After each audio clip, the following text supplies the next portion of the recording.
don't worry, I don't think you're all dirty. It's just I forgot to bleach my moustache. Just to do this. So I like to say that I'm an eco-friendly comedian, and what I mean by that is I mainly do recycled material. So sorry about that, I'm not very appropriate for the scratch night, I know. But as well as recycled material, I also, I like to include a bit of statistics, because I'm all about educating about climate crisis and that kind of thing. So, for example, I'm quite interested in the environmental impact of, is this a power saving? Right now, fair enough. Fast fashion, I'm sure you know, is like a massively polluting industry. But did you know the number one American state for fast fashion is, of course, New Jersey? I'm actually really anti-fast fashion. I don't know if you can tell, I'm not into fast fashion at all, or fashion of any kind, for that matter. That was an outfit joke. Never mind. So I have what's been commonly known as climate anxiety, but I also have like regular shitty social anxiety. So it's a real a double whammy. But I'd say that actually the social anxiety is worse in a way. Because, if the world ends because of climate change, at least there will be no one around to judge me in my imagination. So, from my perspective at least, it's better. But there are a lot of things that I try and do to kind of reduce my general several types of anxiety. Kaylee was talking about self-care. But there are also steps that you can take, to reduce your environmental impact. And one of the things that I read about was using a plastic-free conditioner. So I started doing that, started using a plastic-free conditioner. It certainly gave my hair a condition,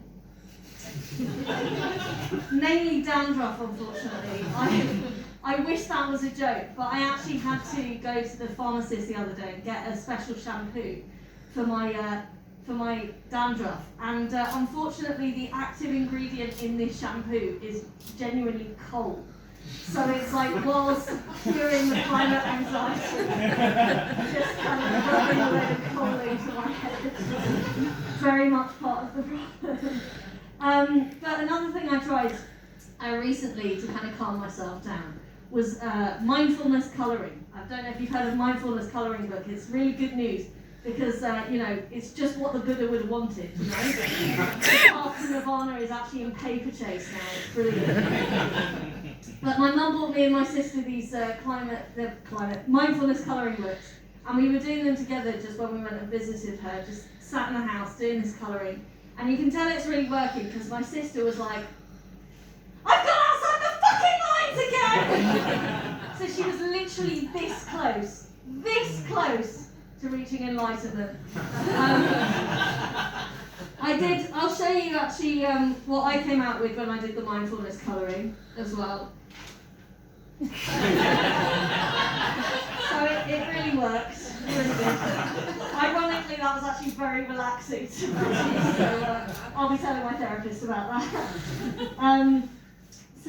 Another thing you can do, I actually saw a poster around Oxford for this, is it was called Climate Anxiety Yoga, and I thought, oh, that's brilliant, we can sort out deforestation with a bit of cultural appropriation. It's perfect. Do they just do the tree pose the whole time? Be the tree you want to see in the world. Talking of trees, if a tree falls down in the woods and no one is around to hear it, I've failed at dogging.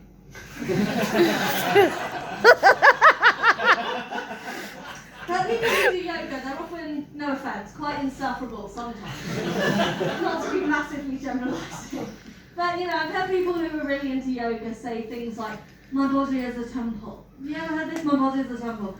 And I like to say that my body is more like a National Trust property. In that it's a lot of effort to maintain. But we get a lot of visitors! Yeah! Actually, that's not true because I'm in a very long-term relationship. But there's a discount for members! Yeah! That's also not true because I'm a bisexual, but there's damp in the cellar! Yeah! That one actually is true. But only because to try and reduce reduce my heating bill, I've been wearing leggings under my trousers and playing a game I like to call Thrush and Roulette. I think I better leave it there, but you've been delightful.